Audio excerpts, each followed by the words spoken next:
सदाशिवसमारम्भां शङ्कराचार्यमध्यमाम् अस्मदाचार्यपर्यन्तां वन्दे गुरुपरम्पराम्। ఓం 16వ అధ్యాయం 15వ శ్లోకం.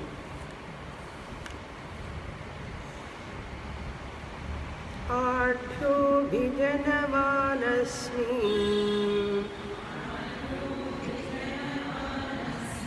కోన్యోస్తి సదృశో మయా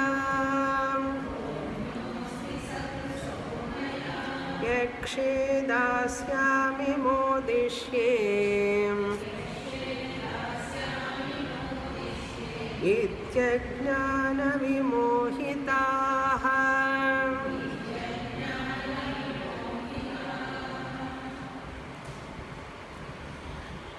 దైవ గుణము కలిగిన వాళ్ళు దైవీ సంపన్నులు, అసుర గుణం కలిగిన వారు ఆసురీ సంపన్నులు అన్నాం. సంపన్నుడు అంటే ఇక్కడ కలిగిన వాడు అని అర్థం. ఈ దైవాస్ అండ్ అసుర అనేది ఈ డివిజన్ ఎక్కడ ఏ లైన్ అంటే ఏ కొలమానం పెట్టి వీళ్ళు దైవగుణం కలవాళ్ళు వీళ్ళు అసురగుణం కలవాళ్ళు అని నిర్ణయిస్తాం అంటే ధర్మబద్ధమైనటువంటి ధార్మికమైనటువంటి కోరికలు ఉన్నవారు. కోరికలు ఉండడం తప్పు కాదు, కామ అనేటువంటిది తప్పు కాదు. కామం అనేది తప్పు అని ఎప్పుడు చెప్పలేదు. కృష్ణ పరమాత్మ భగవద్గీతలోనే మనుషులలో ఉన్న కామాన్ని నేనే అన్నాడు. అందుకని కోరికలు ఉండకూడదని చెప్పం మనం. తప్పుగా అర్థం చేసుకోకూడదు, జాగ్రత్తగా వినాలి. ఆ సన్యాసి దగ్గరికి పోతే వాళ్ళు వేదాంతం చెప్తారు, వైరాగ్యాన్ని బోధిస్తారు, ఈ వద్దంటారు అవద్దంటారు, కోరికలు ఉండకూడదంటారు. అసలు ఇది సాధ్యం కాదు కదా అని అనిపిస్తుంది మనం. ఎవరు చెప్పరట్లా. 4 పురుషార్థాల గురించి మాట్లాడతాం, అచ్చంగా మోక్షాన్ని గురించే మాట్లాడుతున్నాం. మనిషి జీవించడానికి ధనం కావాలి కదా, ధనం సంపాదించాలంటే కోరిక ఉంటుంది కదా మనిషికి. ధనం కోసమే కాదు, క్లాసుకు రావాలి అనేది కూడా కోరికే కదా, ఇచ్ఛాశక్తే కదా. అందుకని కోరిక లేని వ్యక్తి ఉండడు ప్రపంచంలో. ప్రతి వ్యక్తికి కోరికలు ఉంటాయి. కానీ ఈ కోరిక ఇచ్ఛాశక్తి అనేది కామం అంటాం. కృష్ణుడు ఏమన్నాడంటే ధర్మ అవిరుద్ధ కామ అహమస్మి అన్నాడు. మనుష్యులలో ధర్మానికి విరుద్ధం కాకుండా ఉండే కోరిక ఏదైతే ఉందో అది నేనన్నాడు. జాగ్రత్తగా ఆ మాటని నోట్ చేసుకోవాలి మనం. మనుష్యులలో మానవులలో, ఎందుకండి మానవులని అంటున్నారు, పశువులు అనరేంటి? పశువులకి ధర్మము మోక్షం పురుషార్థాలు లేకపోయినా కూడా అవి ఎవరికి హాని చేయవు.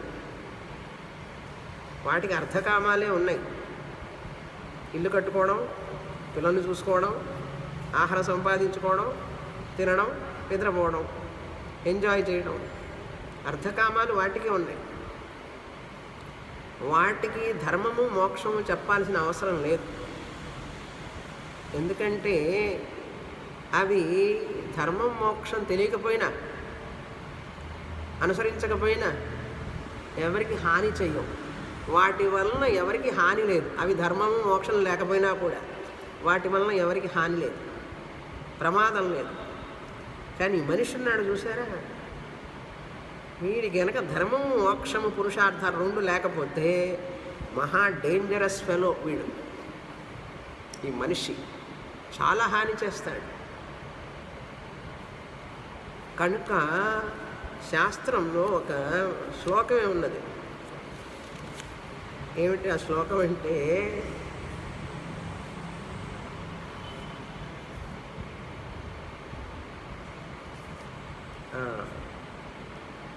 సరితపూర ఇది కాదు,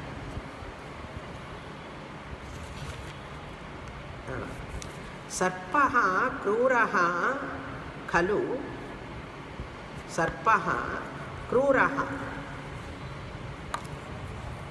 పాము చాలా క్రూరమైనటువంటి జంతువు. కలహ క్రూర సర్పాత్. కలహ అంటే చెడ్డవాడు, అంటే మంచి ఆలోచన మనసు చింతన లేనివాడు. కలహ, కలహ అంటే ఆ వ్యక్తి పేరు. కలహ అంటే ఏమిటి? చెడు గుణము కలిగినవాడు, దుష్ట గుణము కలిగినవాడు. సర్పాత్ క్రూర, సర్పం కంటే క్రూరుడుట.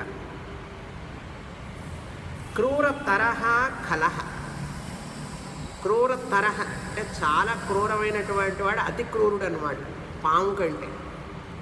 ఎందుకంటే సర్ప ఏకాకినం హంతి, పాము ఒకటినే కాటు వేస్తుంది. అది దానికి ప్రాణహాని ఉన్నది అన్నప్పుడే హాని చేస్తుందంటే కాటు వేస్తుంది. సర్ప ఏకాకినం హంతి కలహాతు సర్వా వినాశక. ఈ కలుడైన వాడు, చెడ్డ గుణం ఉన్నవాడు అందరి నాశనానికి కారణం అవుతాడు. ఎందుకంటే పాము కంటే డేంజరస్. ఇప్పుడు ఎవరికి చెప్పాలి? అందుకని ధర్మ అవిరుద్ధ కామ నేను మనుష్యులలో అంటున్నాడు భగవంతుడు. కానీ పశువులకి జంతువులకి చెప్పక్కర్లేదు. మిగతా విష జంతువులు కూడా అవి హాని చేయవు. కానీ మనిషికి నిలువెల్ల విషము గదరా సుమతి, సుమతి సుమతీకార చెప్పారు. అందుకని శాస్త్రం ఏం చెప్తుంది, నాయన నువ్వు ఏమైనా చేస్తావు, రేపు నీకు కాస్త ఈ అర్థకామాలకి మధ్యలో అటుపక్క ఇటుపక్క కవచంలాగా ధర్మము మోక్షము పెడతాను. కానీ కామం అనేది తప్పు కాదు. ఏ కామం అయితే క్రోధానికి దారి తీస్తుందో, కామం వలన 5 చెడు గుణాలు వస్తాయి. చెడు గుణాలు ఏమిటంటే మనకు తెలుసు, కామ క్రోధశ్చ లోభశ్చ దేహే తిష్టంతి తస్కరాహ జ్ఞానరత్నాపహారాయ తస్మాత్ జాగ్రత్త జాగ్రత్త అని శ్లోకం చెప్తుంటారు. ఇప్పుడు మన ఇంటిలో దొంగలు ఎవరంటే మన ఇంట్లోనే, మన శరీరంలోనే, మన మనస్సులోనే ఉన్నటువంటి హాని చేసేటటువంటి వాళ్ళు మన క్రోధము, మన మోహము, మన మదము, మన మాత్సర్యము, లోభము. అరిషడ్ వర్గాలు ఉన్నాయి కదా, 6 శత్రువులు ఉన్నారు కదా. ఈ 6 శత్రువుల్లో మొదటి శత్రువు లీడర్ కామం. అది ధర్మానికి అనుగుణంగా ఉంటే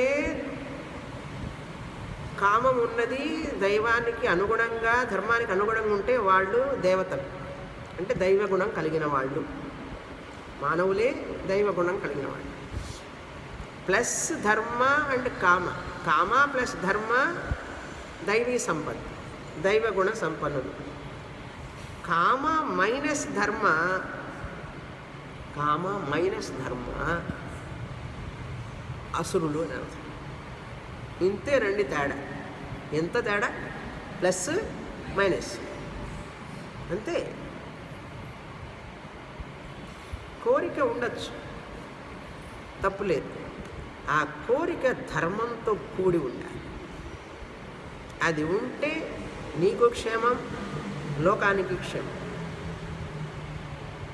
కోరిక ఉన్నది కానీ ధర్మం లేదు, అప్పుడు నువ్వు శాంతితో ఆనందంతో ఉండలేవు, నీ వలన ఎవరు శాంతిగా ఉండలేవు. అప్పుడు నువ్వు అసురుడు అంటావు. కానీ మెటీరియలిస్టిక్ పీపుల్, భౌతిక లాలస, భోగ లాలస ఉన్న వాళ్ళందరూ కూడా విలువలకు కాంప్రమైజ్ అవుతారు. మైనస్ ధర్మ అని అర్థం. అతిగా పేరు, అతిగా ప్రతిష్ట, అతిగా సుఖం, అతిగా భోగం, అతిగా కీర్తి, అతిగా అన్ని అతిగా అనమాట. కోరుకుంటాడు చూసారా, వాడు అవి పొందడం కోసం ధర్మాన్ని కాంప్రమైజ్ అవుతాడు. న్యాయం, విలువ, నీతి ఇవన్నిటి కూడా కాంప్రమైజ్ అయిపోయి అవన్నిటికంటే కూడా నాకు ఇవి ముఖ్యం అన్నాడు అనుకోండి, వాడు అసురుడు అని అర్థం. మనం చూస్తే లోకంలో ఇప్పుడు వాళ్ళు ఎక్కువ ఉంటారు. మెజారిటీ వాళ్ళది. మెజారిటీ ఉన్నంత మాత్రాన ద మోస్ట్ వీకెస్ట్ పర్సన్ వాడు. ఏమండి, ద మోస్ట్ వీకెస్ట్ పర్సన్ ఎవరంటే కామ మైనస్ ధర్మ ఉన్నవాడు. అంటే ధర్మం లేని కామం ఉన్నవాడు చాలా బలహీనుడు అన్నమాట. బలవంతుడిగా కనపడతాడు. ధర్మం లేనివాడు బలహీనుడేనండి. ఎంత బలహీనుడంటే వాడి మనసుని వాడే ఎదుర్కొనలేడు, వాడి లైఫ్ని వాడే ఎదుర్కోలేడు. ఎందుకంటే అధర్మం ఉంది కదా, వాడిని నిద్రపోనివాడు, శాంతిగా ఉండనివాడు. అందుకని మైనస్ ధర్మ కామం ఉన్నదంటే తర్వాత 5 శత్రువులు వస్తారు వరుసగా. ఎవరండి? క్రోధ నెంబర్ 1, కోపం. ఈ కోపం వచ్చే వాళ్ళందరూ ఉన్నారు చూసారా, వాళ్ళందరూ ఇదే కేటగిరీ అనమాట. కామ మైనస్ ధర్మ. తన యొక్క కోరికలు కనుక తీరకపోతే, ఆ కామ అనుకున్నది ఇచ్చ జరగకపోతే వాళ్ళకి కోపం వచ్చేస్తుంది. కోపం వచ్చిందంటే ఏమిటి అర్థం? నీకు ధర్మం లేదని అర్థం. ధర్మం ఉన్న కామం దగ్గర కోపం రాదు. ఒక్కటే గుర్తండి, ధర్మంతో కూడిన ఇచ్ఛాశక్తి ఉన్నది, కామం ఉన్నది, కోపం రాదు దానికి. ధర్మం లేని కామం ఉంటే కోపం వస్తుంది. మొదటి శత్రువు. కామం ఉంటే, ధర్మం లేకుండా, నీతి న్యాయం లేకుండా కామం ఉన్నదనుకోండి, కోపం వస్తుంది, క్రోధ. రెండవది ఏంటంటే కామ క్రోధ. లోభ. లోభం అంటే గ్రీడినెస్ అంటారు. లోభం, పిసినారితనం అంటారు చూసారా.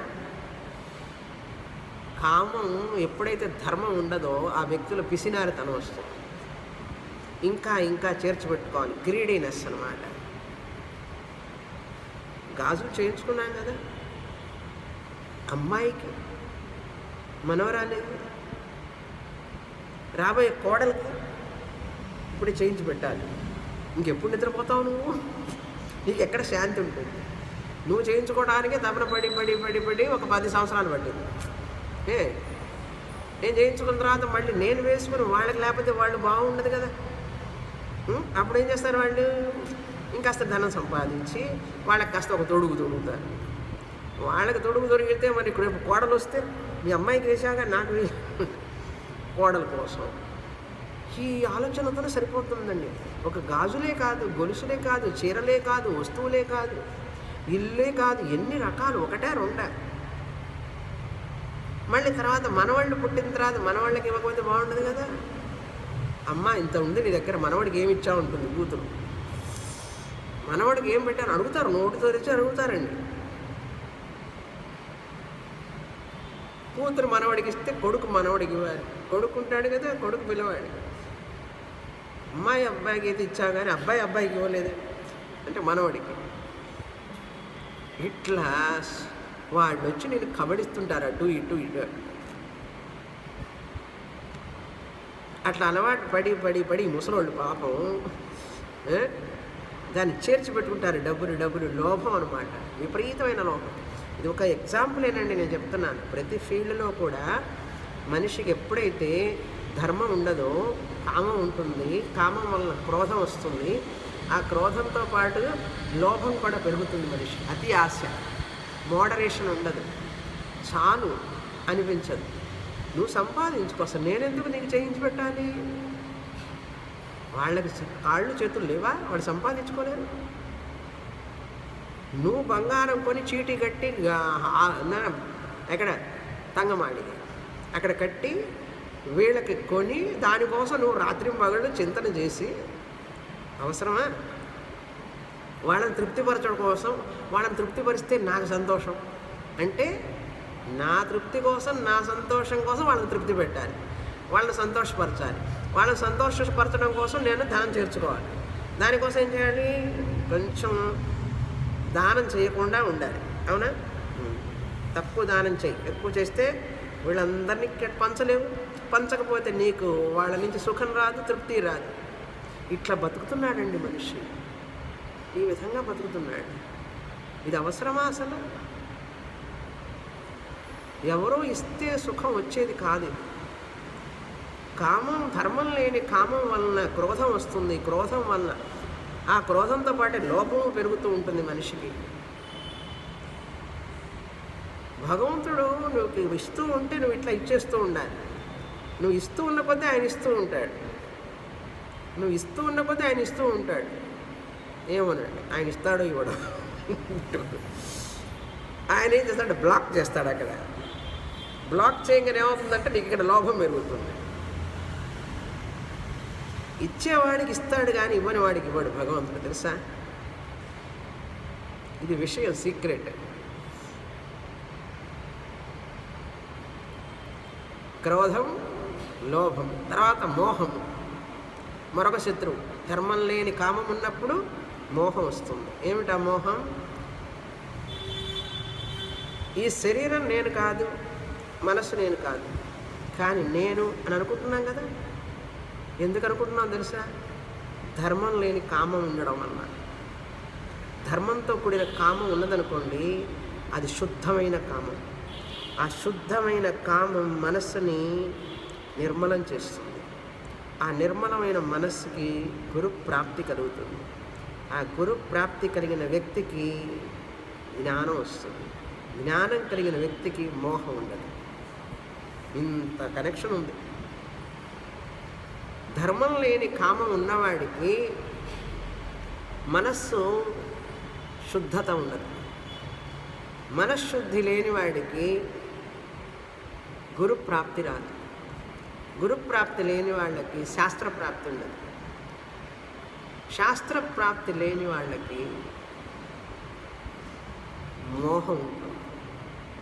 మోహం పోదు. మోహం అంటే తాను కాని దానిని తాను అనుకోవడం, తనది కాని దానిని తనది అనుకోవడం. దుఃఖం, సుఖం, సుఖం లేని దాన్ని చూసి సుఖం వస్తుందనుకోవడం.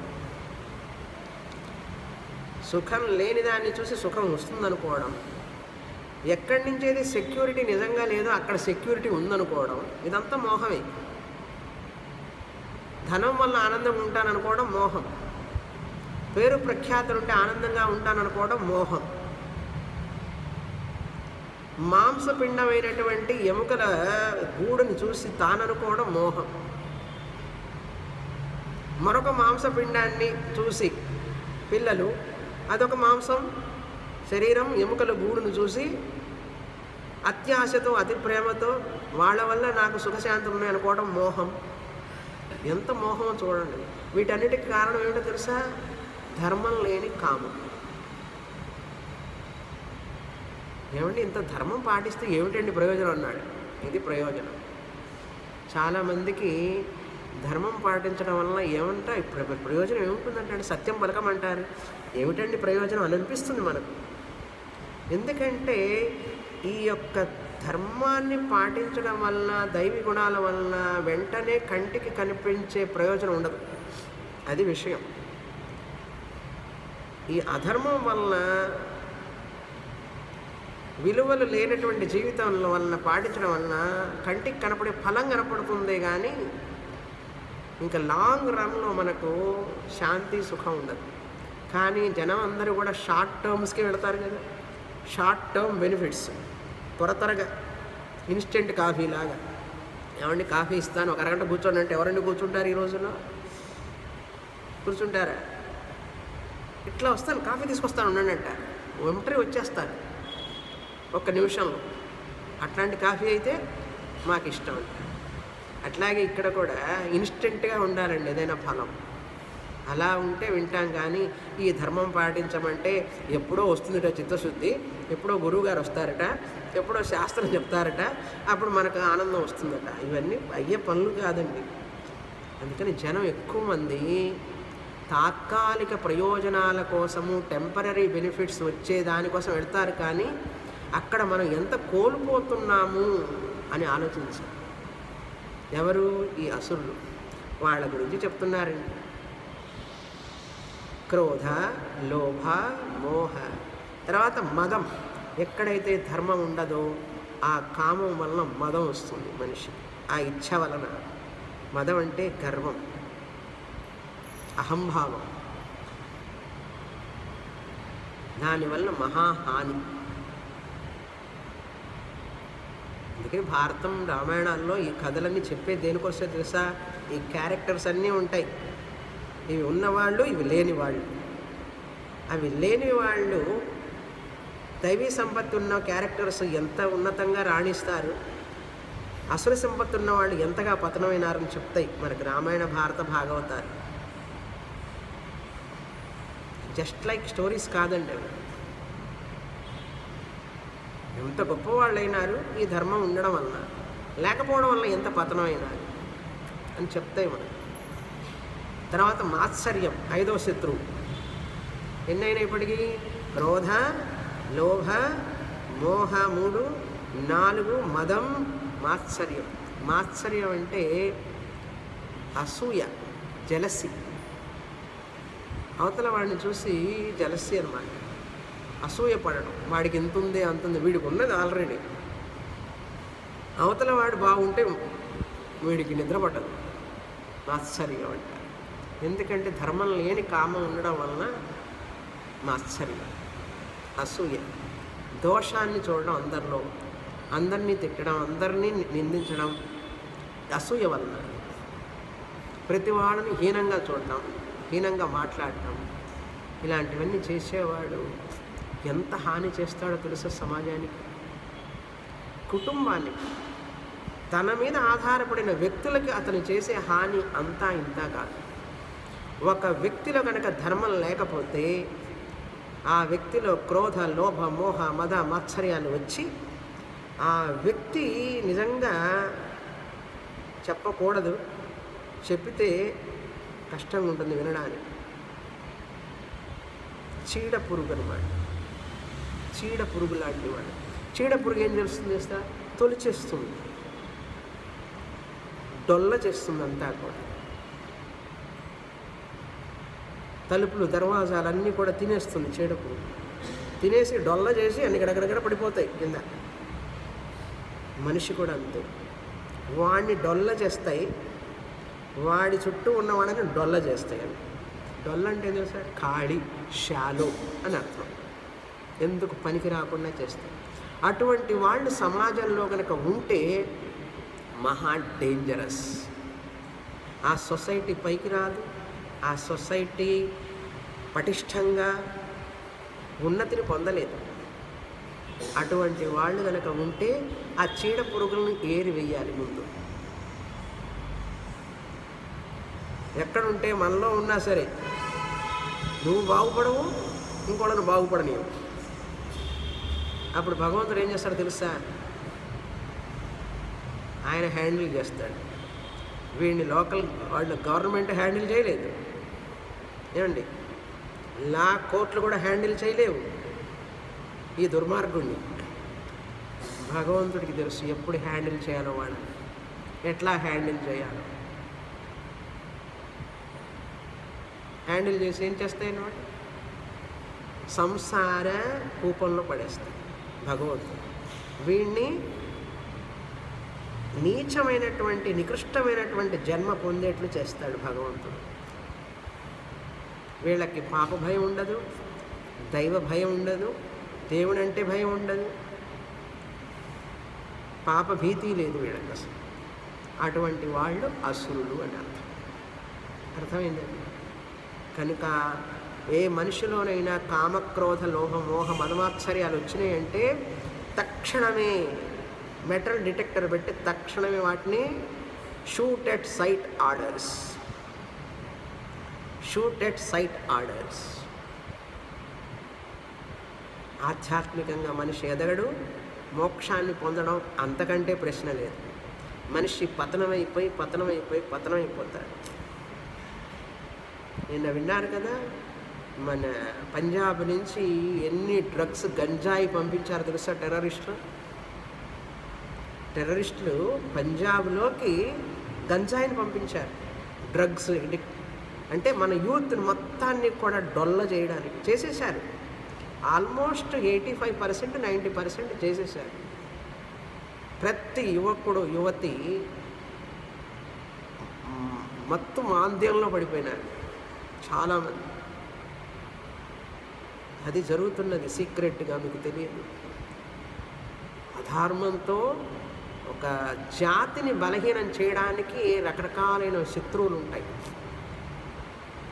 కనుక మనకు మెలకువతో లేకపోతే ఏ టైంలో అయినా సరే దొంగలు జొరబడతారన్నట్లుగానే మనలోనే మన బలహీనతలు, మన మనస్సు మనల్ని బలహీనం చేస్తుంది, సమాజాన్ని బలహీనం చేస్తుంది. దానివల్ల మన జన్మ వృధా అవుతుంది. ఎందుకు చెప్తున్నారు కృష్ణ పరమాత్మ ఇంతగా? కోరిక వద్దని చెప్పలేదు నాయన, ధర్మంతో కూడిన కోరికలు తప్పులేదు. కానీ మనిషికి దురాశ, అత్యాశ, మోహము, అజ్ఞానంతో కూడినటువంటి అభిమానం, దేహాభిమానం, మన అభిమానం, కులాభిమానం, జాతి అభిమానం, భాషాభిమానం, వర్ణాభిమానం, ఫ్యామిలీ మీద అభిమానం, అన్ని అభిమానాలే. దేశ ప్రేమ, జనుల మీద ప్రేమ, అవతలి వాళ్ళ మీద ప్రేమ, మనుషుల మీద ప్రేమ లేని వ్యక్తి ఎట్లా అవుతాడు? కానీ మనుషుల ఈ గుణాలన్నింటినీ కూడా ఆ దైవ గుణాల్ని రానికుండా చేస్తూ ఉంటాయి. మనం కనుక జాగరూకతగా ఉండకపోతే, you should not take it as granted casually. Very serious problem this is. You become a complete person when, ఎప్పుడైతే ధర్మ అర్థ కామ మోక్షాలు బ్యాలెన్స్గా ఉంటాయో అప్పుడే నీ జీవితం సఫలమవుతుంది. ఇది చెప్పే గురువు కావాలి మనకు, ఇది చెప్పే శాస్త్రంతో ఉండాలి. ఇప్పుడు స్పిరిచువల్ లైఫ్ లేనటువంటి మైనస్ స్పిరిచువల్ లైఫ్ ఎవరైతే ఉంటారో వాళ్ళందరూ అసురులేనండి. ఎందుకంటే ఆ వ్యక్తి జీవితంలో బ్యాలెన్స్ ఉండదు. ఇప్పుడు అదే యూత్లో ఉన్నటువంటి ఇప్పుడు present 22 between 30 people are all maximum materialistic life minus spiritual life. Imbalance వచ్చేస్తున్నది. ఆ ఇన్బ్యాలెన్స్ వల్ల ఏమవుతుందంటే వాళ్ళ జీవిత పరమార్థాన్ని మర్చిపోతారు, వాళ్ళని తప్పుదోవ పట్టిస్తుంది. ఏదైనా ఫ్రస్ట్రేషన్ ఆర్ డిప్రెషన్ ఆర్ ఈ అన్ని గుణాలు వచ్చేస్తాయి. క్రోధ, లోభ, మోహ, మద, మాత్సర్యాలు వచ్చేసి వాడిని పతనం చేస్తాయి, ఆధ్యాత్మికంగా ఎదగకుండా. అందుకని శాస్త్రం స్టడీ ఈజ్ కంపల్సరీ స్టడీ ఉండాలి. శాస్త్రం లేనివాడు, స్పిరిచువల్ లైఫ్ లేనివాడు 50% ఆఫ్ లైఫ్నే చేస్తున్నాడు, ఇన్బ్యాలెన్స్ అయిపోతుంది. మన సమాజం దానికి ఒప్పుకోదు. మనిషి జీవితం బ్యాలెన్స్ అవ్వాలంటే స్పిరిచువల్ లైఫ్ ఉండాలి, శాస్త్రంతో పాటు ధర్మంతో పాటు ఉంటూ ఉండాలి. అందుకని ధనం సంపాదించడం, కోరికలు తీర్చుకోవడం అనేది 50% ఉంది. అదర్ 50% ధర్మం, మోక్షం. మోక్షానికి ఏమిటి? What we are doing. అందుకని ఎవరన్నా డబ్బుల గురించి సంపాదించాను, అంత సంపాదించాను, ఇంత మన పిల్లలు మాట్లాడుతున్నా కూడా don't care for that, it is nothing అని చెప్పాలి. ఆహా అట్లాగా ఇంత పెరుగుదలు వచ్చినాయా, ఇంత వచ్చినాయా నీకు, సో వాట్. ఎప్పుడు అంటావు నువ్వు ప్రే చేస్తావు నీకు ఈ విలువ తెలియనప్పుడు? మదాలస అట్లాగే అడిగింది వాళ్ళ పిల్లల్ని, అందరు 7 పిల్లల్ని జ్ఞానుల్ని చేసింది తల్లి. మనము చేస్తున్నాం, ఏం చేస్తున్నాం మీకే తెలియాలి. చెప్తున్నా, మనుషులు ఆ టైం పోతే ఇంక మళ్ళీ రాదు తిరిగి. అందుకని ప్రాపంచికమైనటువంటి ఉన్నతి కాదు, ఆధ్యాత్మిక ఉన్నతి లేనటువంటి ప్రాపంచిక ఉన్నతి కాదు అది. ఎందుకంటే హీ కెనాట్ బి హ్యాపీ. ఆ ప్రాపంచిక ఉన్నతి సంపాదించిన వ్యక్తి మనకు కొడుకు కావచ్చు, కూతురు కావచ్చు, ఎవరైనా కావచ్చు, they can never be happy. Impossible. అది జరగడానికి ఆస్కారమే లేదు. ఎందుకంటే అది మోహంతో కూడినటువంటిది, మదమాత్సర్యాలతో కూడినటువంటిది. ఆధ్యాత్మిక చింతన లేనిదంటే ధర్మము మోక్షము లేనటువంటిది అని అర్థం.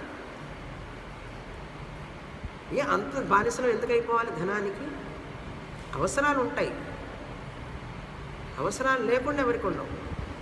అంత బానిసలం కావాల్సిన అవసరం లేదు. We should not become slaves to money. We have to handle money. Money should not handle us.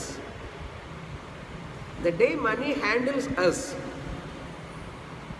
ఇంకా మన గ్రోత్ ఆగిపోయినట్టు, పతనం స్టార్ట్ అయినట్టు. గ్రోత్ ఆగిపోయిందో లేదో కానీ పతనం స్టార్ట్ అయిందని అర్థం. Money is handle. Money money money money from morning to till night struggle అవుతూ ఉంటాడు, పని చేస్తుంటాడు. ఏం శాస్త్రం చదవచ్చు కదా, నో టైం. ఏం చేస్తా నో టైం అని 3 ఇడ్లీ కోసం పరిగెడతావు. 10 to 5 మై వర్కింగ్ అవర్స్, అంతే, no other work. Up to 10 my spiritual work, సాధన. ఆఫ్టర్ 5 మై స్పిరిచువల్ సాధన. నువ్వు ఎన్నని అనుకో, 1,00,000 అనుకో, 1,00,000 అనుకో, నాకు ఐ డోంట్ బాదర్. అలా ఉండాలి లైఫ్. ఏమిటి, ఒకడు ఏదో కంట్రోల్ చేస్తాడు మన లైఫ్ని. Is controlling my life, total life. Is giving salary కోసం నా జీవితం మొత్తాన్ని ధారపోయాల్సి వస్తుంది. చూడండి, ఇప్పుడు వర్క్ చేసే వాళ్ళందరూ అట్లాగే. I don't have freedom. If I work under someone, you have no right to take my whole life. అది ఇంబ్యాలెన్స్ అన్నమాట. చాలా తప్పు అవుతుంది, చాలా తప్పు. అది గ్రహించే స్థితిలో కూడా లేవు మనం ఇప్పుడు. అది పరిస్థితి. గ్రహించండి అని చెప్పినా కూడా అది అర్థం కాని స్థితిలో ఉన్నదండి ఇప్పుడు society. Because it is too late. It is too late. We are in too far also. But still there are teachers, శాస్త్ర ట్రయింగ్ టు హెల్ప్ అన్నమాట. కొంచెం కొంచెం ప్రయత్నం చేస్తున్నారు. అందుకున్న వాళ్ళు అందుకుంటారు, అందుకోలేని వాళ్ళు కష్టపడతారు. అసలు గురించి ఎందుకు వింటున్నాను తెలుసా? ఇప్పుడు ఇట్లాంటివి ఉంటే పతనం అయిపోతాడు మనిషి అని చెప్తున్నాడు. వాళ్ళ లక్షణాలు చెప్తున్నారు. ఈ యొక్క 15వ శ్లోకంలో క్రిందటి వారం చూశాం. ఆఢ్యోభి ధనవానస్మి. ఆఢ్య, నేను ధనవంతుణ్ణి, ఒకటే ధనం అనే ఫీలింగ్ అన్నమాట. అభిజాతస్య, నేను చాలా ఉన్నతమైన కులంలో పుట్టాను అనే భావన. నాకంటే గొప్పవాళ్ళు ఎవరున్నారు? కహ అన్యహ, నాకంటే గొప్పవాడు ఎవడున్నాడు? నాకే అన్నీ తెలుసు, ఎవరికి ఎన్ని తెలియదు అంటాడు. అందుకని వెనకటి రోజుల్లో రాజులు చూడండి, వాళ్ళు గుళ్ళు కడితే, గుడి కట్టారని వాళ్ళ ప్యాలెస్ ఉంటుంది. ప్యాలెస్ ఎప్పుడు కూడా గుడి హైట్ కంటే తక్కువలోనే ఉంటుంది. వెనకటి రాజులు గుళ్ళు కడితే గుడి ఎప్పుడు హైట్గా ఉండాలి, ప్యాలెస్ గుడి హైట్ దాటిపోకూడదు. అంతగా ఆలోచించేవాడు. ఇప్పుడండి ఎవరైనా ఆలోచిస్తారు? ఇంట్లో పూజా రూమ్ ఎక్కడ ఉంటుందండి? ఎంత ఉంటుందండి? మెట్ల కింద పెట్టకుండా ఉంటే చాలు. కొన్ని చోట మెట్ల కింద కూడా పెడతారు. పెద్ద ఇల్లు అండి, డూప్లెక్స్ హౌస్. ఈ డెస్క్ అంత ఉంటుందండి పూజా రూమ్. ఈ డెస్క్ అంతే, అంతకంటే చోటు ఉండకూడదు. ఆయనకి ఎందుకు అడుగుతాడా, పెడతాడు ఆయన. ఆ రోజుల్లో రాజులంటే అట్లా ఉండేవాళ్ళు. దైవభక్తి అనేది అట్లా ఉండేది. అది ఏంటంటే దేవుడిని కించపరిచినట్టు. ఆయనకంటే కూడా నా ఇల్లు ఎత్తుగా ఉన్నదంటే అది దోషం అవుతుంది. దోషం అంటే ఏంటి? దోషం, భగవంతుడు ఎప్పుడు కూడా ఉన్నతంగా ఉండాలి. నేను ఎప్పుడు భగవంతుడికి దాసుడు, అది భావన. వాళ్ళు రాజులంటే, వాళ్ళు రూలర్స్ అంటే సమాజాన్ని మొత్తాన్ని కుమ్మరి పురుగులాగా దోచుకొని తినేవాడా నాయకుడంటే? అందుకని ఏం చేస్తాడు భగవంతుడు? చెరసాల్లో వేస్తాడు. వేశాడు కదా. వేసేవాళ్ళందరినీ వేస్తున్నాడు కదా. అందుకని వాళ్ళు ట్రీట్మెంట్ ఇస్తారు హాస్పిటల్కి తీసుకెళ్ళి. ఎందుకు? ఇంటికి పంపించడానిక, మళ్ళీ జైలుకి తీసుకెళ్తాను. అందుకని పాప భయం ఉండాలి. పాపం చేస్తే అది మనల్ని వదిలిపెట్టదు, మనల్ని బాధిస్తుంది ఒక రోజుకైనా. అందుకని ధన గర్వం రాకూడదు మనిషికి. ధనం కూడా ధర్మంతో ఉన్నటువంటి ధనం వస్తే క్షేమం. ధర్మం లేని ధనం మహాప్రమాదం. ఎక్కడి నుంచి వస్తుంది ధనం అసలు? అత్యంతంగా ఎట్లా వస్తుంది నీకు అంటే ఈ శరీరాన్ని దుర్వినియోగం చేసి దీనికి ఒక నిష్ఠ నియమ సాధన లేకుండా దీన్ని దాని ఇష్టం వచ్చినట్టు వదిలిపెట్టి సంపాదించు అని చెప్పి శరీరాన్ని ఉపయోగిస్తే భగవంతుడు కూడా పనిష్ చేస్తాడు. నీకు శరీరాన్ని ఇచ్చింది మోక్షం పొందడానికి. శరీర పోషణ కోసం నిన్ను ఉద్యోగం చేయరా అంటే నువ్వు ధర్మాన్ని మోక్షాన్ని వదిలిపెట్టి అర్ధకామాల కోసం పరిగెడతావా? ఊరుకుంటాడా దేవుడు? ఊరుకుంటాడా? ఊరుకోడు. ఆయనకి తెలుసు వీడిని ఎట్లా హ్యాండిల్ చేయాలి. అది నేను చెప్పను, ఎట్లా హ్యాండిల్ చేస్తాడు.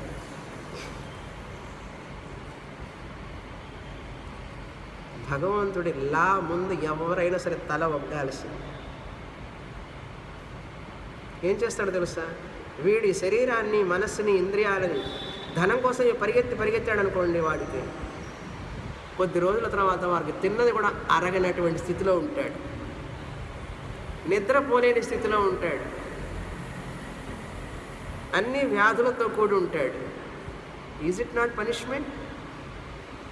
ఇది పనిష్మెంట్ కాదా? చెప్పండి. చేసుకున్న వారికి చేసుకున్నంత మహాదేవుడు. అయిపోయింది, ఇంకంతే, రాదు మళ్ళీ. అందుకని పొద్దున్నే అనుష్ఠానం, ఆచరణ, సంధ్యావందనం, సూర్య నమస్కారాలు, జపం, పారాయణం, ఆధ్యాత్మికంగా వెదగడానికి ప్రయత్నం చేయి. బ్యాలెన్స్ చేయి లైఫ్ని. మళ్ళీ సాయంత్రం భగవచ్చింతన, భజన, ధ్యానం చెయ్యి. ఈ మధ్యలో అర్ధకామాలు. ఇట్లా చేయరా అంటే సంవత్సరాల తరబడి, దశాబ్దాల తరబడి అర్ధకామాల కోసమే పరిగెడుతున్నాడు మనిషి. పరిగెత్తి 6 గజాల చోటు కోసం రాజుగారు పరిగెత్తమన్నాడు కదా అని చెప్పి ఎంత పరిగెత్తాడు.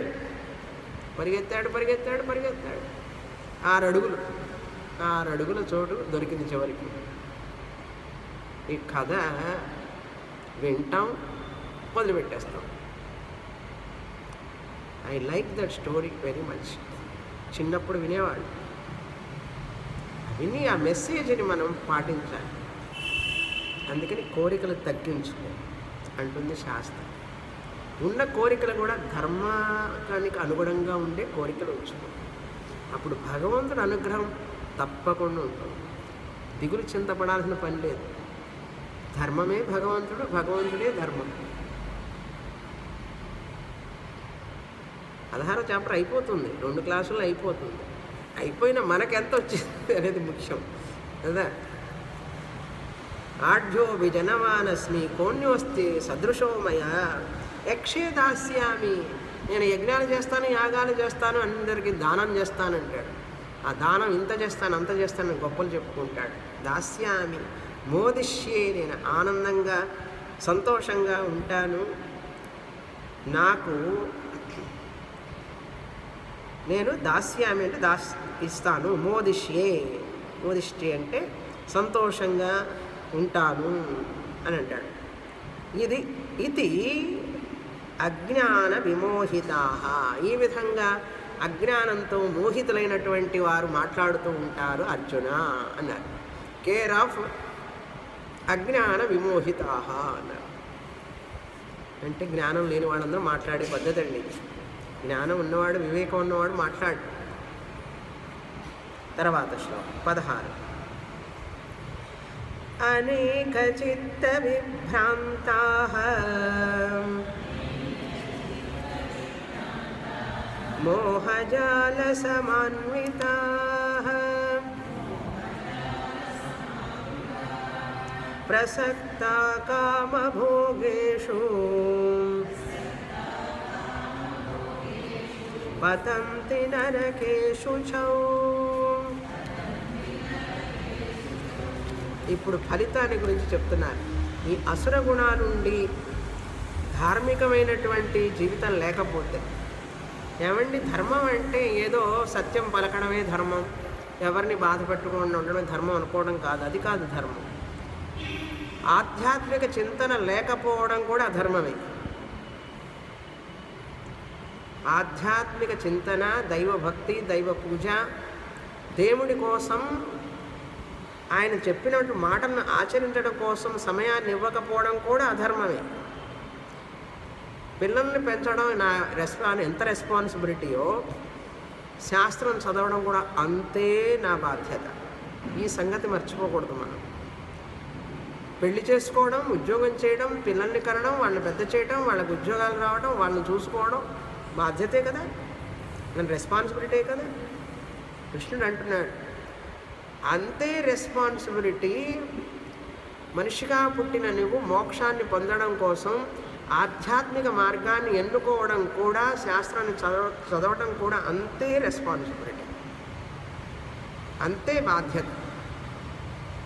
లేకపోతే భగవద్గీత ఎందుకు చెప్పాలి ఆయన? మీరే చెప్పండి. ఉద్ధవగీత ఎందుకు చెప్పాలి భగవంతుడు? ఇలా పాటించు, ఇలా ఆచరించు, ఈ విధంగా ఉండి ఎందుకు చెప్పాలి?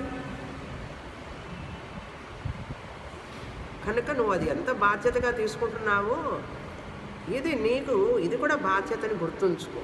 అప్పుడు నీ లైఫ్ బ్యాలెన్స్ అవుతుంది. ఇప్పుడు దాదాపు ఈ ఆధ్యాత్మిక స్పిరిచువల్ ఎడ్యుకేషన్ లేకుండా ఉండే వాళ్ళందరూ కూడా మ్యాక్సిమం ఇన్బ్యాలెన్స్గానే ఉంటారండి. ఇన్బ్యాలెన్స్. ఈ స్పిరిచువల్ ఎడ్యుకేషన్ కూడా సరైనది తీసుకోవాలి. అప్పుడే బ్యాలెన్స్ అవుతుంది. లేకపోతే ఇన్బ్యాలెన్స్. అన్ని స్పిరిచువల్ ఎడ్యుకేషన్ కావు. ఆత్మజ్ఞానం పొందడానికి కావలసినటువంటి విద్య ఏదైతే ఉందో అదే స్పిరిచువల్ ఎడ్యుకేషన్. కానీ రోజు కూర్చొని ధ్యానం చేస్తాను, ఉదయం సాయంత్రం ఆయన స్పిరిచువల్ అన్నాడు అనుకోండి, చాలామంది అనుకుంటుంటారు ఆమె స్పిరిచువల్ పర్సన్ అంటాడు. ఏమిటండి మీ స్పిరిచువాలిటీ అంటే? ఏం లేదు, morning ½ an hour I do meditation, evening ½ an hour meditation. అయితే నువ్వు స్పిరిచువల్ ఎట్లా అవుతావు? అది అనుకుంటాడు పాపం స్పిరిచువాలిటీ అంటే. లేకపోతే స్పిరిచువల్ బుక్స్ అని చదువుతుంటానండి నేను స్పిరిచువల్ అంటాడు. ఈ బుక్స్ అని చదివితే స్పిరిచువల్ అవుతావా అనుకుంటుంటాడు, వాడు చెప్పుకుంటుంటాడు. ఆశ్రమానికి వెళ్తుంటానండి నేను. ఎక్కడ ఆశ్రమం విడకుండా ఒక్కదాన్ని కూడా అన్ని చోట్లకి వెళతాను. Therefore what I'm spiritual అన్నాడు. ఆశ్రమాలకు పోతే స్పిరిచువల్ అవుతావా? మీరు how you become spiritual? Krishna పరమాత్మ చెప్పిన వాక్యాలు చదివితేనే స్పిరిచువల్, అంతే. ఆ టీచింగ్ ఉంటేనే స్పిరిచువల్. అది లేకపోతే స్పిరిచువల్ కానే కాదు. భ్రమలో పడుతుంటారు చాలామంది. నేను స్పిరిచువల్ అనుకుంటుంటాడు ఒకరికొకడు. I'm spiritual, I follow spirituality. Spirit అంటే తెలీదు, ఆ లైఫ్ అంటే ఏమిటో తెలియదు. పాపం. అందుకని ఈశ్వర కృప కావాలి. రైట్ స్పిరిచువాలిటీలోకి ఎంటర్ కావాలంటే ఈశ్వర అనుగ్రహం కావాలి. దైవ భక్తి, నిరంతరమైన చింతన ఉండాలి. భగవంతుడి కోసం ప్రార్థన చేస్తే, కల్మషం లేకుండా చేస్తే ఆ రైట్ స్పిరిచువాలిటీ ఏమిటో భగవంతుడు ఇస్తాడు మనకి. అనేక చిత్త విభ్రాంతా. ఈ యొక్క అసురులు అందరూ కూడా, చిత్తం అంటే ఆలోచన, మోషన్స్, అనేక విభ్రాంత, అనేక రకాలైనటువంటి భ్రాంతులతో కూడి ఉంటారు. కన్ఫ్యూజ్డ్ అని అర్థం. యాంగ్జైటీస్ అన్నమాట. యాంగ్జైటీ అంటే ఆందోళన. లోపల ఒకటే ఆందోళన ఉన్నదనుకోండి, చిత్త విభ్రాంతి అని అర్థం. లోపల భయంగా ఉంది, చిత్త విభ్రాంతి అని అర్థం. భవిష్యత్తు గురించి ఒకటే ఆందోళన, చిత్త విభ్రాంతి అని అర్థం. యాంగ్జైటీ ఉన్నది అంటే చిత్త విభ్రాంతి అండి. అండి యాంగ్జైటీ ఉంటే ఏమిటండి, లేకుండా ఎట్లుంటామండి? అసలు ఎందుకు యాంగ్జైటీ ఉండాలి? అది క్వశ్చన్ చేయడం. ఏమండి యాంగ్జైటీ లేకుండా ఎట్లా ఉంటుంది అంటారు, కానీ నేను అడుగుతున్నాను ఎందుకు ఉండాలి అని అడుగుతున్నాను. అదేమిటండి ఎట్లా అడుగుతారు? నేను అడగను, నువ్వు ఆలోచించుకో. సరే, are you happy with anxiety? ఏమండి ఈరోజు నాకు చాలా యాంగ్జైటీగా ఉందండి, ఆనందంగా ఉన్నానని చెప్పు, అనగలవా? ఏమండి నాకు ఈ యాంగ్జైటీ పోయేటట్లుగా ఏదైనా చెప్పండి అంటారే కానీ, ఏమండి యాంగ్జైటీ రావడానికి ఏమైనా మార్గం చెప్పండి అని అడుగుతారు ఎవరన్నా. You feel so restless, unhappy anxiety ఉన్నప్పుడు. ఈజ్ ఇట్ నాట్ చిత్త విభ్రాంతి? Restlessness, something happening inside. ఏదో అవుతున్నది లోపల. ఏమవుతుంది అంటే రాంగ్ నోషన్స్ అని అర్థం. చిత్త విభ్రాంతి అంటే రాంగ్ ప్రయారిటీస్ అంటారు. సుఖం ఇవ్వని దాన్ని గురించి ఆలోచిస్తూ సుఖం ఇస్తుంది అనుకోవడం రాంగ్ ప్రయారిటీ. సెక్యూరిటీ ఇవ్వని దాన్ని చూసి సెక్యూరిటీ ఇస్తుంది అనుకోండి రాంగ్ ప్రయారిటీ. ఇవన్నీ రాంగ్ ప్రయారిటీ. కనుక నీలో ఎంత అజ్ఞానం ఉందో, ఎంత భ్రమ ఉన్నదో, ఎంత అవివేకత ఉన్నదో ఫస్ట్ గ్రహించది. నీ దుఃఖానికి, నీ ఆందోళనకి నీ అజ్ఞానం, నీ అవివేకమే కారణం. ఒకరోజు కాదు, 2 రోజులు కాదు, ఏనాడు కూడా ఎప్పుడు కూడా ఈ అవివేకము, ఈ చిత్త విభ్రాంతి రాకుండా ఉండేందుగా రెడీగా ఉండాలి. నేను చాలా బాగా ఉండేవాడిని అండి అప్పుడు. చాలామంది చెప్తుంటారు ఐఎమ్ సచ్ ఎ పర్సన్. ఇప్పుడేంటన్నాడు, ఏమిటోనండి ఇప్పుడు మరి నాకు ఆ శక్తి అంతా పోయిందండి అన్నాడు. అది ఉంటే ఇది ఎప్పుడు పోతుందండి, ఎట్లా పోతుంది? చాలామంది ఒక్కొక్క సమయంలో చాలా భలే స్ట్రాంగ్గా ఉంటారు. ఇంకా వాడిని మించిన వాడు లేడు అనుకుంటా, అబ్బా ఎంత గొప్పవాడు అనుకుంటా. తర్వాత మీరు చూడండి, కొద్ది సంవత్సరాల తర్వాత చెప్పకూడదు, ఊరేసుకుని చచ్చిపోయినాడండి అంటారు. అయ్యో అట్లా ఆయన ఎట్లా చచ్చిపోయినాడండి? ఎలా పోయినాడు? ఎందుకని అన్నాడు? అంత స్టబ్బోర్డ్ పర్సన్, అంత గొప్పవాడు అన్నాడు. So what? Wrong priorities. అందుకని ఏదో ఒక సమయంలో యవ్వనంలో ఉన్నప్పుడు, ధనం ఉన్నప్పుడు గొప్పవాడిగా వెలగడం కాదు కావాల్సింది. వివేకతతో ఎప్పుడూ జీవిత పరమార్థాన్ని తెలుసుకుంటూ బ్యాలెన్స్గా నడిచేవాడే నిజమైనటువంటి స్ట్రాంగ్ పర్సన్. ఏ టైంలో కూడా ఎటువంటి డెల్యూషన్ కానీ, డిప్రెషన్ కానీ, దిగజారిపోవడం కానీ లైఫ్లో అటువంటి లేకుండా ఉన్నాడంటే is the most Majestic person అని అర్థం. లైఫ్లో ఎప్పుడో ఉన్నాను, అప్పుడు నాను, ఇప్పుడేమైంది అన్నాడు, వచ్చేస్తుంది బ్రేక్ అన్నాడు. పెద్ద పెద్ద మహామహుల్నే చూసాం మనం. శాస్త్రం లేకపోయినా, భగవంతుడి చింతన లేకపోయినా ఎప్పుడైనా జరగచ్చు పతనం మనిషికి. మూర్ఖత వలన, అవివేకం వలన. కనుక ధనం, ఈ యొక్క పొసిషన్స్ ఇవన్నీ రక్షించవు మనల్ని. భగవత్ చింతనతో కూడినటువంటి, ధర్మంతో కూడినటువంటి సదా భగవత్ చింతన, సదా ధార్మిక చింతన, దానితో ఉంటూ ఈ యొక్క ప్రపంచంలో జీవించాలే. కానీ అవి లేకుండా జీవిస్తే మనిషి అశాంతితో జీవించాల్సి వస్తుంది. ఇవన్నీ మనం తెలుసుకునే అనుభవం కావాలి మనిషికి. జీవితమే పాఠాలు నేర్పుతుంది మనిషికి. తెలుసుకొని దానికి తగినట్లుగా you have to be an exemplary to the people. ఎంత చదివితే నువ్వు ఎగ్జాంపులరీగా ఉండగలవు? గురువు ఎంత నేర్చుకుంటే సంగీతం పాట నేర్పగలుగుతాడు? డాన్స్ ఎంత నేర్చుకుంటే అవతల వాళ్ళకి నేర్పగలుగుతాం?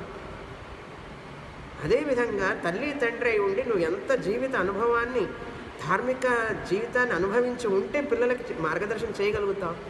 నీ దగ్గర ఏమీ లేదు, జీరో, పిల్లలు మాత్రం అద్భుతంగా తయారవ్వాలట. ఎట్లా అవుతారు? నీ దగ్గర నుంచి వచ్చిన వాళ్ళే కదా వాళ్ళు. కనుక పిల్లల్ని కనడం కాదు ప్రధానం, పిల్లల్ని కన్న తర్వాత ఎలా పెంచుతున్నాం అనేది ప్రధానం. అది పెంచాలి అంటే ఇక్కడ ఉండాలి, ముందు మనలో ఉండాలి ఆ ధర్మం, ఆ దైవ చింతన, దైవ భక్తి మనలో ఉంటే వాళ్ళలో ఆటోమేటిక్గా వస్తాయి, కష్టపడక్కర్లేదు అస్సలు. ఇక్కడ తగ్గింది అంటే అక్కడ రాదు. That is the most powerful seed, father and mother. ఆ గ్యాప్ వచ్చేసింది ఇప్పుడు. అందువల్లనే చిల్డ్రన్ ఇన్బ్యాలెన్స్డ్. వాళ్ళ తప్పు కాదు అది. తల్లిదండ్రుల్లో ఆధ్యాత్మిక చింతన, దైవ చింతన పెళ్లి చేసుకుంటే ముందే ఉండాలి. ఆయన ఎవరో చెప్పారు, ఒక వాట్సాప్లో విన్నా నేను. పెళ్లి చేసుకునే ముందు భగవద్గీత ఒక ట్రైనింగ్ పోర్షన్, ఓరియంటేషన్. పెళ్లి చేసుకునే ముందు, తర్వాత నాయకుడు అయ్యే ముందు, ఏది చేయాలన్నా ముందు భగవద్గీత చదివిరా, తర్వాతనే అడ్మిషన్. ఎమ్మెల్యే కావాలన్నా, ఎంపీ కావాలన్నా, ఏదైనా సరే భగవద్గీత చదివావా ఫస్ట్, తర్వాతనే. భగవద్గీత చదవకుండా పెళ్లి చేయకూడదు. ఎవరికి ఎమ్మెల్యే పదవి ఇవ్వకూడదు, ఎంపీ పదవి ఇవ్వకూడదు. ఇది లైఫ్ మాన్యువల్. అది అనేక చిత్త విభ్రాంత మోహజాల సమాన్వితా సమావృత. మోహజాలం, జాలం అంటే నెట్, వల. మోహం, మోహం అంటే చెప్పాను కదా, తాత్కాలికమైన, అనిత్యమైన, అసత్యమైన వస్తువుల మీద ఈ శరీరము, ఈ సంసారము, ధనము, ధాన్యం, ఉద్యోగం, మనకున్నటువంటి పొజిషన్స్, ఈ అన్నీ చూసుకొని ఇవి సుఖాన్ని ఇస్తాయి అనుకుంటాడు, చూసారా? అది మోహజాలం. మోహజాల సమ ఆవృత, సమ్యక్ ఆవృత, బాగా ఆవరించబడిన వాళ్ళై. ఏమండి, ఇవన్నీ ఉన్నాయి వాళ్ళకని చెప్పడానికి ఒక్కటే గుర్తు చెప్పండి అన్నాడు. గుర్తేం అక్కర్లేదు, వాళ్ళ మనసు ఎంత ప్రశాంతంగా ఉందో వెళ్ళి చూడు. డిటెక్టర్ పెట్టి చూస్తే ఆ మనసు ఎంత ప్రశాంతంగా ఉందో చూస్తే తెలుస్తుంది. ప్రశాంతంగా ఉన్నది, నిర్మలంగా ఉన్నది అంటే దే ఆర్ అక్కడ ఆ స్థితిలో ఉన్నారని అర్థం. అట్లా దొరకరు ఎవరు మనకు. చూడండి, మామూలు వాళ్ళు ఎవరు దొరకరు. అందరి మనసుల్లో కూడా ఏదో ఒక భయం, దిగులు, చింత, మద మాత్సర్యాలతోనో, ఈర్ష్య, అసూయలతోనో, ఎక్కడో ఏదో ఒక లోపంతో, క్రోధంతోనో, లేకపోతే గర్వంతోనో, లేకపోతే ఏదో సాధించాలి, అందరికంటే గొప్పవాడిని కావాలి, అట్లాంటి వాటి భావనలు వస్తూ ఉంటాయి. రాకూడదు. అవతల వాళ్ళు గొప్పవాడు అవుతుంటే అది ఈశ్వర విభూతి, అదంతా కూడా భగవంతుడి విభూతి అని ఆనందించగలగాలి. ఆనందించలేడు మనిషి, చూశాడు. కనుక మనిషి వికసించాలి, మనస్సు వికసించాలి. వికసించని మనస్సు సంకుచితమైన మనస్సు. ఆ మనస్సులో ఎప్పుడు ఆనందం ఉండదు. ప్రసక్తాహ, ప్రసక్తాహ అంటే అంటే ఇక్కడ బ్యాలెన్స్ లేకపోవడం. సక్తాహ, బ్యాలెన్స్ లేకుండా ఉంటుంది లైఫ్లో వాళ్ళకి. 24/7 360 రోజులు ఇదే చింతన. ధనము కావో పీవో మజాకరం, ఆ చింతనలో ఉంటారు. ప్రసక్తాహ కామభోగేషు, కామభోగములయందే మనస్సు ఎప్పుడూ కూడా ఆలోచిస్తూ ఉంటుంది. వాళ్ళకి ఏమిటి గతి తెలుసా అర్జున? పతంతి నరకే, అశుచౌ నరకే పతంతి. అంటే ఏమిటి? కుక్క, నల్లి, బల్లి, పాము, చీమ ఇవన్నీ అయి పుడతారు అని అర్థం. నరకమునందు పడతారంటే ఆయన చూసుకుంటాడు అనమాట. ఐ విల్ హ్యాండిల్ దమ్ అంటే ఏమిటో తెలుసా? ఇష్టం వచ్చినట్లు తాగటం, ఇష్టం వచ్చినట్లు స్మోక్ చేయటం, ఇష్టం వచ్చినట్లు జీవించడం, చూసిందల్లా తినడం, చూసిందల్లా కట్టుకోవాలనిపించడం, చూసిందల్లా అనుభవించాలనుకోవడం, ఇవన్నీ దేనికి? పతంతి నరకే. వాళ్ళని ఎక్కడ పడేస్తాను తెలుసా? సంసారం అనే చెరసాల్లో పడేస్తాం. అందుకే మిగతా జీవరాశులకి ఫ్రీడమ్ ఉండదు, చూసారా? అన్నీ అవి కమాండ్ చేయబడతాయి మనిషి చేత, వాటికి స్వతంత్రత లేదు. ఈజ్ ఇట్ నాట్ నరకం? అవి జీవులే. ఎందుకు అట్లయినారో తెలుసా? వాళ్ళు మనిషి జన్మెత్తినప్పుడు కన్ను మిన్ను తెలియకుండా ఇష్టం వచ్చినట్లు శరీరాన్ని, మనస్సుని, ఇంద్రియాలని భోగాలతో ఓలలాడించి అధర్మానికి దాసుడైపోయి భగవంతుడు ఏం చేస్తాడు, ఎటువంటి పనిష్మెంట్ ఇస్తాడు, అటువంటి చెరసాల్లో వేస్తాడు. అదేది నరకం ఎట్లుంటుందో తెలుసా చెప్తారు గరుడ పురాణం. కుంభీపాకం అంటారు దాన్ని, కుంభీపాకం అంటారు. నెత్తురు చీవు నదులులాగా ప్రవహిస్తుంటుంది, వీడు అందుకుండా వెళ్ళాలట ఈ జీవుడు. అవి చదివితేనే ఇంకంతే, గజ గజ గజ ఒడికిపోతారు. కామభోగేషు పతంతి, పతంతి అంటే దుర్గతి, ఇంకా వాడికి ఉన్నతి గతి ఉండదు. దుర్గతి అంటే అధోలోకాలకు వెళ్ళిపోతాడు.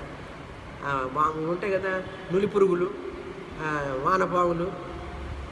వానపాములు ఎవరండి? జీవుడే. దాన్ని చూడంగానే చంపుతారు. చూడండి, అది చూస్తే ఎట్లుంటుంది, వానపాము ఎంత బాగున్నావే అంటావా అన్నాం కదా. చీదరించుకుంటారన్నమాట. కొన్ని జీవరాశులు చూస్తే చూడండి ఎంత చీదరించుకుంటాము. ఆ జీవుడు ఎందుకు చీదరించుకునబడుతున్నాడు? వాడు చేసిన మహాపాపం, క్రిందటి జన్మలో మనిషిగా ఉండి. అర్థమైందా? అందుకని నువ్వు మనిషిగా పుట్టి మళ్ళీ నువ్వు చేశావంటే అట్లాగే పోతావు. ఎట్లా పోతావు? వానపాములాగా పోతావు. అది అశుచవు నరకే, వైతరిణి నది అని అర్థం. వైతరిణి నది రౌరవాది నరకాలు అంటుంటారు. రౌరవాది నరకాలు. తర్వాత శ్లోకం చదువుతాం. ఆత్మసంభావితాస్తబ్ధాః ధనమానమదాన్వితాః యజంతే నామయజ్ఞైస్తే దంభేన విధిపూర్వకం. వారు చేసే యజ్ఞాలు, యాగాలు, దానాలన్నీ కూడా పేరు డాంబికం కోసం చేస్తారు. నామకే వాస్తి చేస్తారు. శ్రద్ధ ఉండదు దాని మీద. అందరికీ తెలియాలి వాళ్ళకి ఇంత ధనం ఉన్నది, ఇంత బాగా చేస్తున్నారని చెప్పి చెప్పుకోవడం కోసం చేస్తారు. అట్లాంటి మనస్తత్వం వాళ్ళని చెప్తున్నారు. వచ్చే వారం చూస్తాం. పూర్ణమదః పూర్ణమిదం పూర్ణాత్ పూర్ణముదచ్యతే పూర్ణస్య పూర్ణమాదాయ పూర్ణమేవావశిష్యతే. ఓం శాంతి శాంతి శాంతి. హరి ఓం. శ్రీ గురుభ్యో నమః. హరి ఓం.